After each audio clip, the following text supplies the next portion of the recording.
Sabe aquela busca constante por bênçãos, por promessas se cumprindo, que às vezes deixa a gente com a sensação de que ainda falta o principal? Pois é. Hoje, na nossa explicação, vamos mergulhar fundo em um dos momentos mais transformadores de toda a Bíblia. Nós vamos olhar para o capítulo 33 do livro de Êxodo para entender o que significa ter uma dependência absoluta da presença de Deus. O nosso objetivo aqui não é só encher a cabeça de informação, não, mas sim transformar de verdade a nossa caminhada. Vamos descobrir juntos como é desejar o próprio Deus muito acima de qualquer presente que Ele possa nos dar. Aí eu pergunto, e vamos refletir com muita sinceridade agora. Se Deus oferecesse a promessa todinha, mas sem a presença dele, a gente aceitaria? Essa é a grande questão que precisa ecoar no nosso coração até o fim da nossa conversa.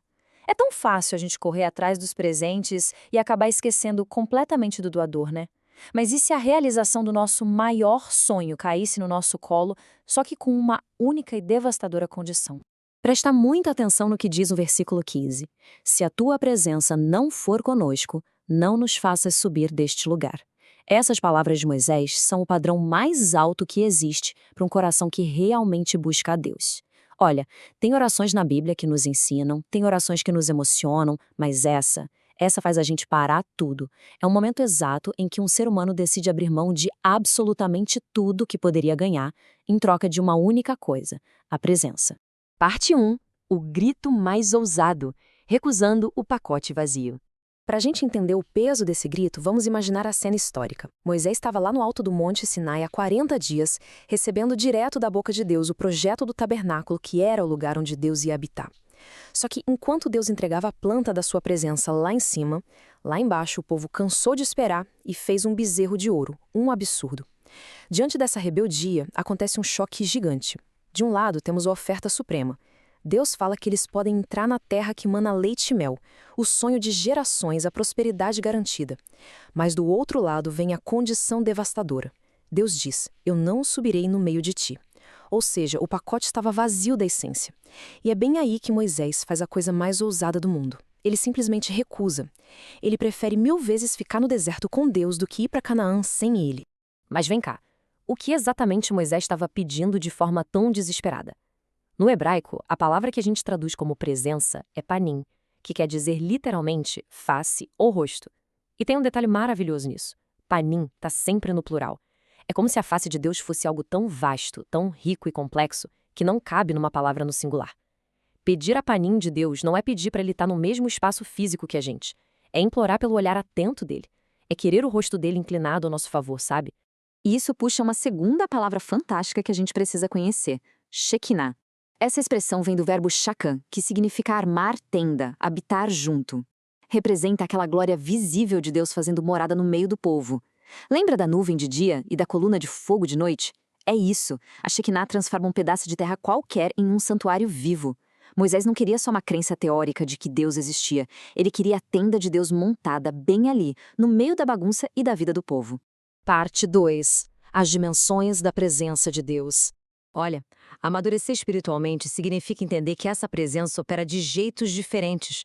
Não é tudo a mesma coisa, não. A Bíblia organiza isso de um jeito muito bonito. Primeiro, a gente tem a onipresença. Deus está em todo lugar. É impossível fugir dele. Mas cá entre nós, só saber disso na teoria não consola o nosso coração. Aí vem o segundo nível, a presença manifesta. É quando a gente sente de verdade, quando o coração arde ou quando o Sinai troveja. E o terceiro nível, que é o top de tudo, é a presença habitacional. Para nós hoje é a promessa fantástica do Novo Testamento, onde o Espírito Santo faz morada dentro da gente. Nós somos a nova tenda. Nós carregamos a Shekinah. Parte 3. O poder e o perigo. Carregar essa glória é, sem dúvida, o maior privilégio que existe, mas traz uma realidade dupla que a gente não pode ignorar.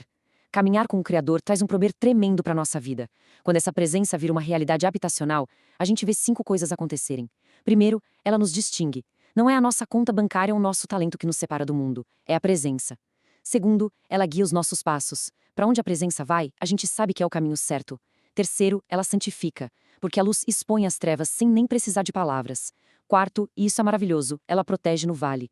A presença de Deus não promete que a gente não vai ter problema, mas garante proteção absoluta no meio deles. E quinto, ela sacia completamente. Quem experimenta dessa plenitude perde totalmente a vontade de comer as migalhas do mundo. Agora, a gente precisa falar de algo muito sério. Tratar essa presença de qualquer jeito é um perigo gigantesco. A Bíblia dá uns alertas muito duros sobre perder a presença. Pensa na ignorância de Sansão. Talvez a frase mais triste do Antigo Testamento seja aquela que diz que ele continuou a rotina de sempre e não sabia que o Senhor já tinha se retirado dele. Que tragédia. E por outro lado, o tormento de Saul. A presença foi embora, e o vazio não ficou neutro não, foi preenchido por tormentos terríveis. É o que a Bíblia chama de Icabode. Quando a glória vai embora, a casca da religião continua de pé, os rituais acontecem, mas por dentro está tudo vazio, e muitas vezes ninguém nem nota. Parte 4. Emmanuel, a presença encarnada. E é exatamente para nos salvar desse vazio terrível que o Novo Testamento nos traz a resposta mais espetacular de todas. Tudo que a gente leu aponta para uma direção só.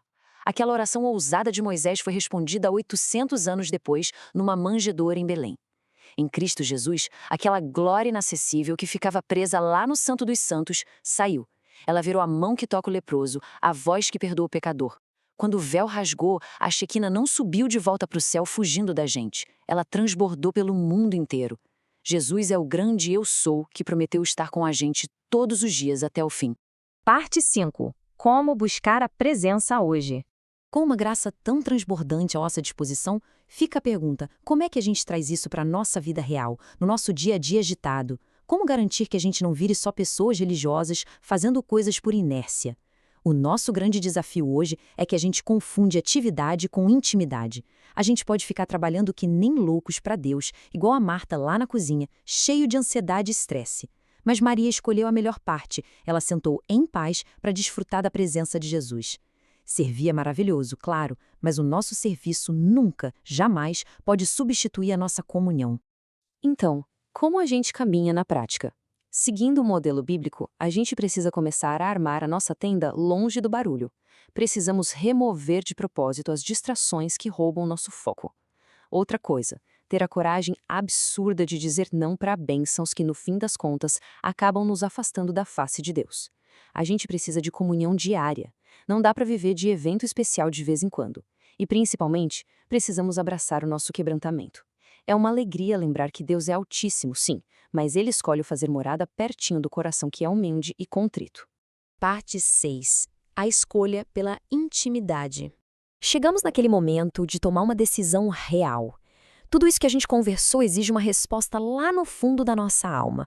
É a hora de decidir colocar a intimidade em primeiro lugar, acima de qualquer outro projeto.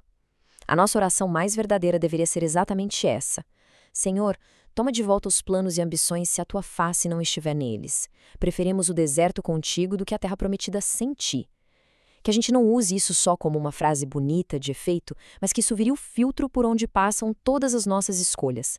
Porque nenhum sucesso na vida vale a pena se a glória de Deus não estiver lá. E pra gente encerrar, eu quero deixar um pensamento bem provocador, daquele tipo que mexe com as nossas estruturas.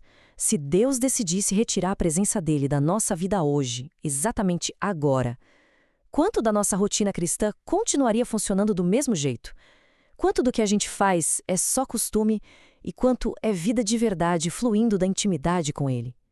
Que essa reflexão traga uma esperança viva para os nossos corações e nos impulsione a agir, que desperte uma fome que não passa de buscar a face de Deus todos os dias. Muito obrigada por estarmos juntos nessa reflexão tão poderosa.